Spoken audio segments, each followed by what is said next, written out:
में आज बड़ो आनंद। भाइन सहित भवन भूपति के, भाइन सहित भवन भूपति के, प्रगटे रघुकुल चंद अवध में आज बड़ो आनंद। प्रगटे रघुकुल चंद अवध में आज बड़ो आनंद। नौमी तिथि मधुमास पवन वह, नौमी तिथि मधुमास पवन वह, शीतल सुरभित मंद अवध में आज बड़ो आनंद। आज बड़ो आनंद अवध में आज बड़ो आनंद। ओ आज बड़ो आनंद अवध में आज बड़ो आनंद। आज बड़ो आनंद अवध में आज बड़ो आनंद। घर घर आनंद छायो अयोध्या नगरी में। बोलो भक्त वत्सल भगवान की जय। अयोध्या में भगवान प्रकट हुए। जय हो। चार भैया प्रकट हुए। पाए शुभ समाचार नृप के कुमार भये, औधपुर वासी मन फूले न समाये हैं। आए अनुराग भरे भूप को बधाई देन, नाये नाये शीस तिन वचन सुनाए हैं। धन्य भूपाल मणि राजेश रघुवंश धन्य, धन्य धन्य जननी सपूत जिन जाए हैं। और जीवन को फल पायो अवध निवासिन ने, चौथे पन भूपति ने चार फल पाए। अब अयोध्या का आनंद 1 महीने का दिन हो गया। भगवान शंकर नारद जी की वीणा के साथ, कागभूषण जी के गीत के साथ भाव में नृत्य करके चले गए, पर उनका मन नहीं लगता कैलाश पर। एक दिन पार्वती जी से बोले, छिपाई थी वो तो सुना दी, लेकिन अब अपनी कथा छिपाए। लेकिन पार्वती जी आप गिरिजा हो, सुन गिरिजा अति दृढ़ मति तोरी। आपकी बुद्धि बड़ी निश्चयवान है, इसलिए मैं सुना रहा हूं। अच्छा बाबा सुनाओ। शंकर जी बोले, हम भी अयोध्या गए थे। आप अयोध्या गए थे? हाँ। में ऐसे तो प्रवेश नहीं मिलेगा, पर शिव जी सोचते हैं दर्शन हो जाए और हमारे बारे में कोई जाने भी ना। है? वो मेरे सामने सिर्फ बैठे रहे और मैं उनके आगे से गुजरा करूं, वो समझते रहे मुझको एक अजनबी, अजनबी राह मंजिल पे चलता रहे।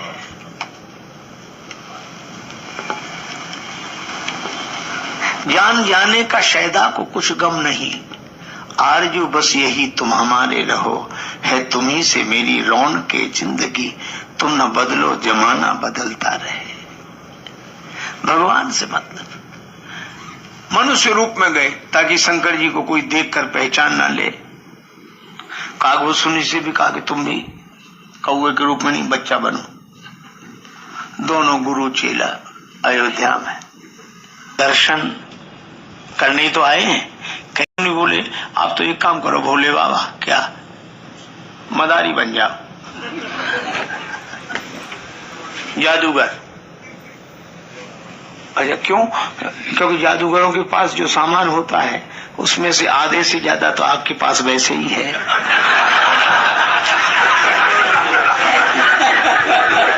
मुंडमाला है, डमरू है, त्रिशूल है।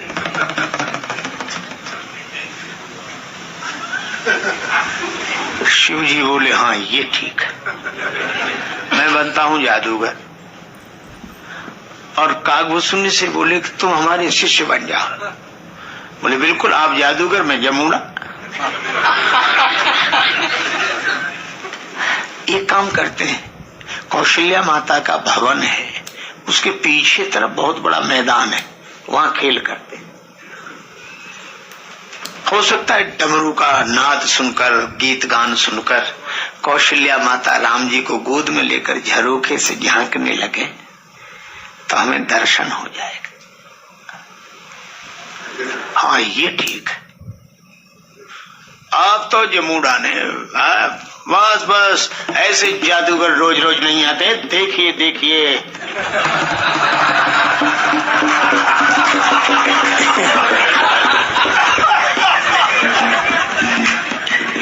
और ये जादूगर पहाड़ से आए हैं। अब जो प्रचार किया जमूड़ा ने जादूगर का,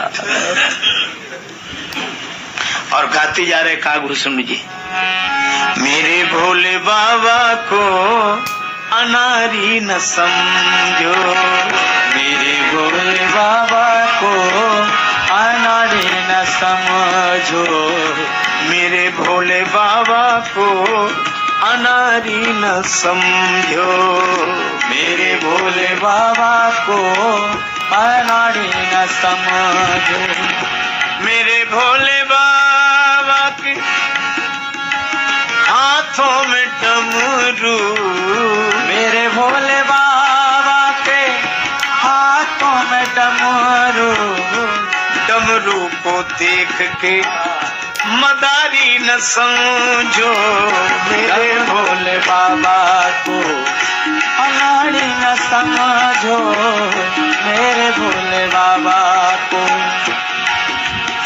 मेरे भोले बाबा के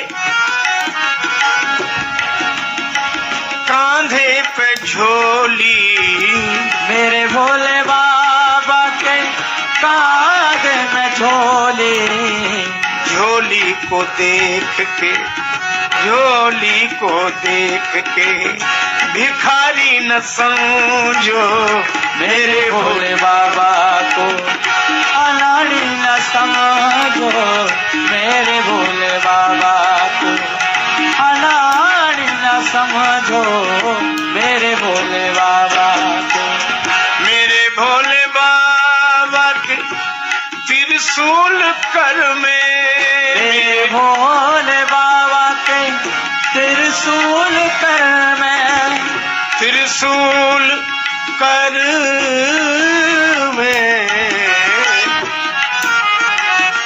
त्रिशूल देख के शिकारी न समझो, त्रिशूल देख के शिकारी न समझो, मेरे भोले बाबा को अनारी न समझो, मेरे भोले बाबा को अनाड़ी न समझो, मेरे भोले बाबा, भोले भोले बाबा, भोले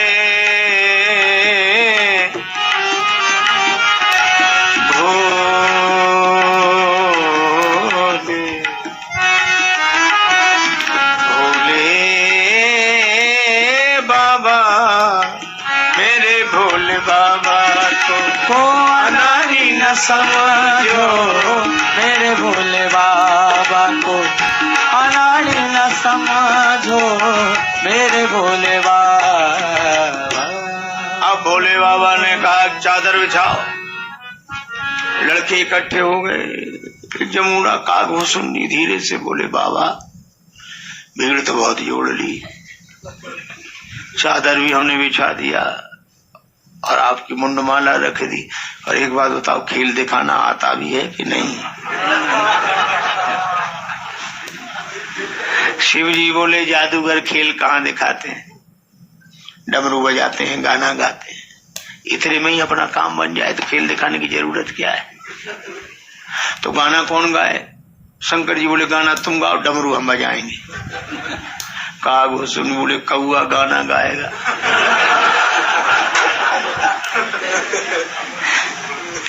कागभूषण जी ने कहा कि अरे का तू चिंता मत कर, भगवान के गीत गा, मधुर निकलेंगे।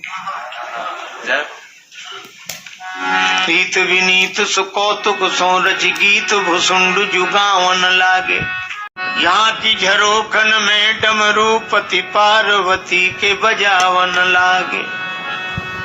अब ये छिप कर गए कि हमें कोई पूज्य न समझे, बस हमारे स्वामी राम जी का दर्शन हमें हो जाए। पर राम जी बोले वाह भोले बाबा, हमारा दर्शन करना चाहते हो, लेकिन आप भी हमारे स्वामी हैं। जब तक आपके चरणों में हम लोट न लगा लें तब तक हमें भी तो चैन नहीं। और जैसे ही डमरू बजी गाना हुआ, भगवान ने एक लीला की। चौकी परे पल नाम प्रभो, भगवान पालने में पड़े, अचानक चौंक पड़े। कौशल्या माता ने कहा क्या हुआ लाल जी को, कोई पहरेदार नहीं है? माता जी बाहर से आवाज आई, भगाओ इनको। कौन है ये? प्रहरी प्रतिशोध को धावन लागे, आय धरे अनुराग भरे, इन भागवतों को भगावन लागे। किसी ने चद्दर उठा के फेंका, किसी ने त्रिशूल। चलो यहाँ आए बड़ा खेल दिखाने।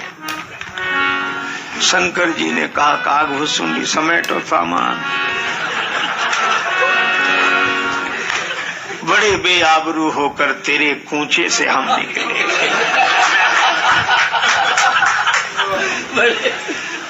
चलो बालक बोले बाबा हमारे दरवाजे पर बड़ा मैदान है, वहां दिखाना खेल। शंकर जी बोले हमारा ही खेल बिगड़ गया, तुम्हें क्या खेल।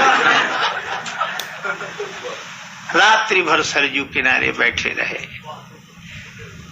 काकभुसुंडी कहते हैं कि बाबा कल क्या बनोगे? कल कुछ और बनेंगे।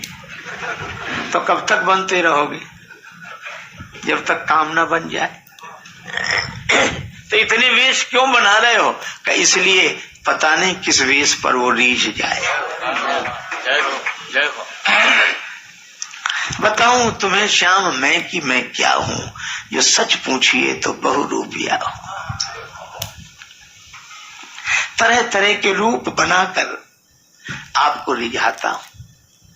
जिन भेषा मारो साहेब रीझे, सोई भेष धरूंगी, बाला मैं बैरागन हूंगी।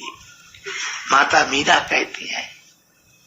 शंकर जी बोले कल कुछ और बनेंगे। और दूसरे दिन हल्ला मचा। ज्योतिषी जी आए हैं कैलाश पर्वत से। आचार्य शंकर बड़े प्रकांड पंडित हैं, हाथ देखते ही सब बता देते हैं। पोथी पत्रा समेटे काकभुसुंडी जी संग संग भगवान। अब हाथ दिखाने का शौक तो सबको होता है। बाबा हमारे हाथ में, हमारे हाथ में। और त्रिकालज्ञ सर्वज्ञ भगवान शंकर से क्या छिपा? सचमुच ज्योतिष ऐसी विद्या है, इसका परम जानकार होना चाहिए। और नहीं तो ऐसे बिल्कुल जानकारी की कोई जरूरत नहीं, आप बिल्कुल सही सही बताएंगे।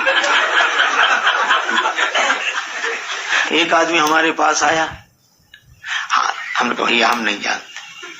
तो कुछ नहीं जानते, चला गया। हमने भी सोचा पीछा छूटा। हमारे साथ एक बालक था, बोले बेकार उसे भेज दिया, हम बता देते। तो हमने कहा जब हम नहीं बता पाए तुम क्या बताते? पढ़ा है तुमने ज्योतिष? बोले उसे पढ़ाई की क्या जरूरत? और वो गया सचमुच बता के आ गया, दक्षिणा ले आया। तो हमने कहा तुमने बताया क्या? बोले उसमें तो बताने की क्या जरूरत, किसी का भी हाथ पकड़ो बड़ी गौर से देखो जैसे पढ़ रहे। इधर इधर जरा उजाले, 2 मिनट तो लग ही जाएंगे। और देख के कहो एक बार बचपन में गिरे हो। अब आदमी बचपन में नहीं गिरेगा तो क्या जवानों के गिरेगा? अब वो कहेगा साहब हमें याद नहीं, गिरे हो। नहीं गिरे हो लिखा है, याद करो। तो उसको याद, हाँ एक बार गिरे थे, हाँ वही लिखा। अच्छा कुछ और बताओ मारा। ऐसे ऐसे देख के चाहे जिससे कह दो पैसा आता तो है, ठहरता नहीं। सब काम इस अर्थ प्रधान युग में पैसे के ही आती है, किसके पास ठहरेगा? और तीसरी बात चाहे जिससे कह दो पेट खराब रहता है।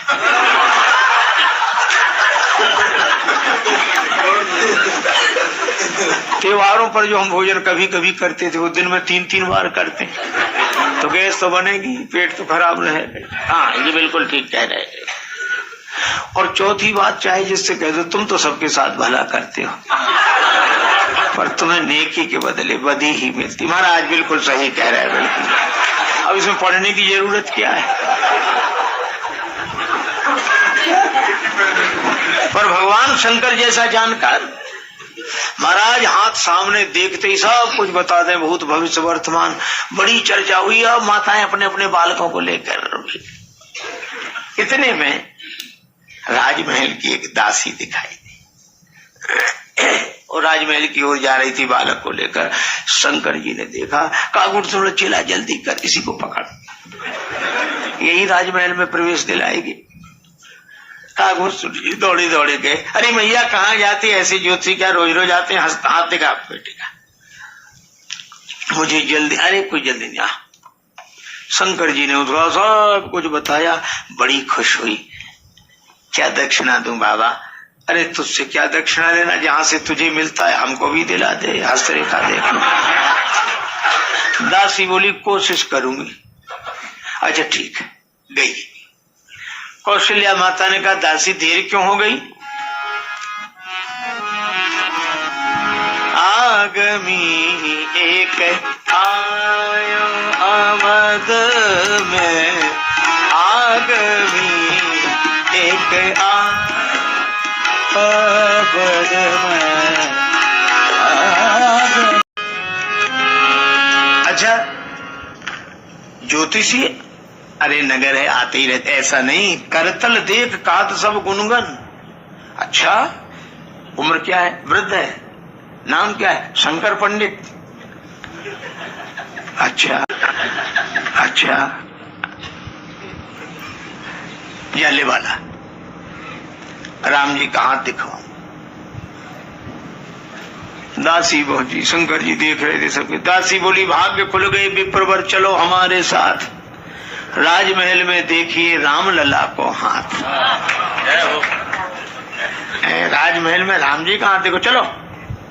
शंकर जी ने कहा झोली समेट, जल्दी उठ। अब वो हंस रहे, कहते महाराज हमारा हमारा। शंकर जी बोले हम इतनी देर से अपनी भाग्य देख रहे थे। राजमहल की देवड़ी पर पहुंचे। दासी बोली बाबा ये राजमहल है, आज्ञा आपके लिए हुई, आपका चेला नहीं जा सकता भीतर। शंकर जी बोले ठीक है, चेला क्या करेगा भीतर जाके, इसको यहीं बाहर बैठने दो।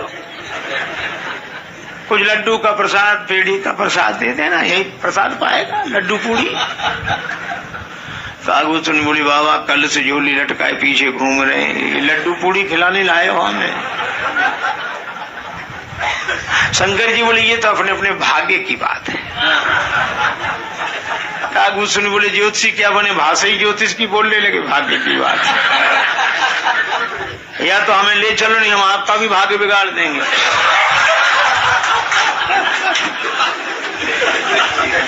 शंकर जी बोले रुक रुक रुक रुक रुक। अरे भाई देखो इसके बिना काम बनेगा नहीं, तो हस्तरेखा कौन देखता है? शंकर जी बोले मेरा तो बुढ़ापा है, मैं तो नहीं देख पाता, हस्तरेखा ये देखता। ठीक है बाबा फिर तुम नहीं जा सकते, ये जाएगा अंदर। शंकर जी बोले कागभूषण हाँ ठीक है, क्या करेंगे भीतर जाके, यहीं अपना भजन करें, बैठे बाहर। शंकर जी ने कहा अच्छा बेटा। कागभूषण जी बोले अपने अपने भाग्य की बात है।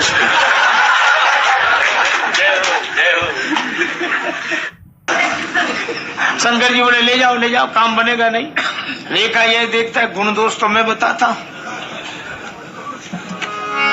संग शिशु शिष्य सुनत कौशल्या, भीतर भवन बुलायो। आदमी एक आसन, असन बसन पहिरायो। चरण धोए, आसन दिया, भोजन कराया, वस्त्र पहनाए।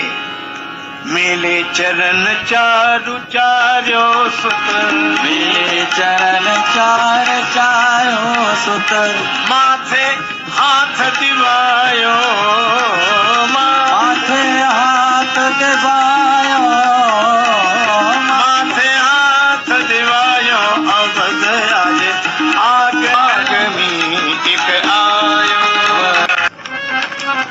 और मैया ने मेले चरण चारु चार्यो सुत, माथे हाथ दिवायो, माथे पर हाथ रखवा दिया। अब शंकर जी कह रहे मैया हो गया बस, अब हाथ नहीं, वो चरण, मैया बोले नहीं चरणों में डालेंगे, माथे पे हाथ रखो। शंकर जी बहुत, हम तो खुद इनके चरणों के दर्शन करने आए थे और ये चरणों में और माथे पर हाथ। राम जी मनी मन कह रहे बाबा और बनो ज्योतिषी, लीला तो पूरी करनी पड़ेगी। और शंकर जी की गोद में राम जी आए, समाधि लग गई उनकी। कागभूषुंडी हाथ पकड़े, हाथ पकड़े, देखे भगवान की मुख की तरफ, इनकी आंखें बंद ना हो, उनकी खुले नहीं। मैया बोली दासी ये क्या हो रहा, वहां भी ऐसी होता था? दासी बोली वहां तो नहीं होता था, यहीं हो रहा। मैया को बड़ी देर हो गई। भाव भोला नाथ को स्वभाव रघुनाथ जू को, गाय गाय गाय शेष शारदा अगावे ना, हरि की हथेली गहे शिष्य हो सराहे, भाग खोल दृग शंभु सुख सुजस सुनावे ना। मैया बोली अरे बावली नंदे गुओं को कहां से पकड़ लाई? भगवान को खटक गई बात, लंबी जटा लटक रही थी, पकड़ के झटका लगाया कि बाबा होश में आओ, ये कौशल्या माता का भवन है, कैलाश पर्वत नहीं। शंकर जी मैया मैंने सब देख लिया, सब देख लिया। हाँ जब जन्म हुआ था तब ये रूप नहीं था, 4 भुजाएं थी, शंख चक्र गदा पद्म लिए सब। अरे ये तो कोई नहीं जानता। ज्योतिषी बिल्कुल सच्चे। ज्योतिषी जी बोले मैं अपनी विद्या से कह रहा हूं, ऐसे नहीं। आगे की बात बताओ। एक बाबा जी आएंगे, अच्छा उनके साथ भेज देना। मैंने भेज दी, बाबा जी बना दे तो। नहीं बाबा जी नहीं बनाएंगे, फिर विवाह कराने ले जाए। विवाह मैं तो आज से भेजने के लिए तैयार हूं। जन्म प्रसंग कहो को। मित्रों जय श्री राम, नमस्कार। आप सब हमारे इस हास्य कथा के कार्यक्रम को बहुत ही मजेदार पूर्वक और बड़े ध्यान पूर्वक सुना आपने। पूरा हमारा कार्यक्रम आपको कैसा लगा? तो इस कार्यक्रम में हमारे आप चैनल के जो भी आ रहे हैं प्रसंग, इसमें आपको हास्य कथाएं भी बहुत ही मार्मिक ढंग से मिल रही हैं। तो आप हमारे चैनल पर लगे रहें और सुनते रहें बराबर, तो आपको ऐसी ऐसी रहस्यमयी कथाएं मिलेंगी जिससे आपकी जो हंसी भूल चुके हैं आप, वो सारी चीजें यहाँ उपलब्ध होती रहेंगी। क्योंकि आज के इस भौतिक समय में हर व्यक्ति परेशान है और यही लगा हुआ है हाय धन, और उसका मन मस्तिष्क चित्त सभी बिल्कुल सीरियस बना हुआ है, जिससे कि शरीर में अनेकों प्रकार की बीमारियां उत्पन्न हो रही हैं। इसका कारण बस मूल यही है कि हम संसार में परेशान हैं, हर भौतिकता की चीज हमें चाहिए। तो भौतिकता के लिए हम जब सन्मार्ग और सत्कर्म करते रहेंगे तो निश्चित है हमें टिकाऊ चीजें, हमारा जीवन अस्थायी बनेगा। तो अस्थायी बनने के लिए हमको ही यत्न करना पड़ेगा। ईश्वर या भगवान वो सब नहीं ऐसा कर पाएंगे कि आपको सब देते रहें, आपके मुंह में खिला भी दें, क्योंकि बनाना खाना हमको ही पड़ रहा है। तो किताबी ज्ञान लेना है, पढ़ना है, अनुभव करना है, परीक्षाएं देना है, तब पास होकर के कहीं जाके हम सर्विस पाते हैं, नौकरी पाते हैं, और तभी हमारा जीवन एक कल्याण मार्ग की तरफ चलता है। किंतु हम वहां पहुंचने के बाद हमें धर्म नहीं भूल जाना चाहिए, परोपकार की भावनाएं, छल। तो साथियों, जब तक हम परोपकार, धर्म, इन सब मार्गों पे नहीं चलेंगे, तब तक हमारा कल्याण का मार्ग नहीं प्रशस्त होता है। तो हमें ये चाहिए कि हम अपने जीवन यापन को करते हुए और दूसरे की भलाई में भी हमारा समर्पण भाव हमारे पास होना चाहिए। हम जिस कार्य में लगे हुए हैं उस कार्य को करते हुए किसी को कष्ट न पहुँचे और हम सेवा भाव में लगे हैं तो हमारा निश्चित है आगे बढ़ंत ही होती जाती है हर व्यक्ति की, क्योंकि ये धर्मशास्त्रों में जो बताया है नियम वही बिल्कुल चल रहा है। हमें आपको अपनी तरफ से कुछ भी कहीं भी कोई भी गलती न होने पावे यह विचार भाव में हमेशा रहना चाहिए और अपनी बुरी आदतों को हमें छोड़ते हुए सत्कर्म के मार्ग पर चलना चाहिए। साथियों, तो आपको ये हमारा कार्यक्रम कैसा लगा आप लोग हमें कमेंट के माध्यम से जरूर बताएं और यदि हमारे चैनल पर नए हो तो आप हमारे चैनल को लाइक सब्सक्राइब शेयर कर लें, जिससे कि आपको बहुत ही महत्वपूर्ण जीवन की रहस्यमयी बातें मिलती रहें और जो भी त्रुटियां होंगी क्षमा करेंगे दोस्त। धन्यवाद।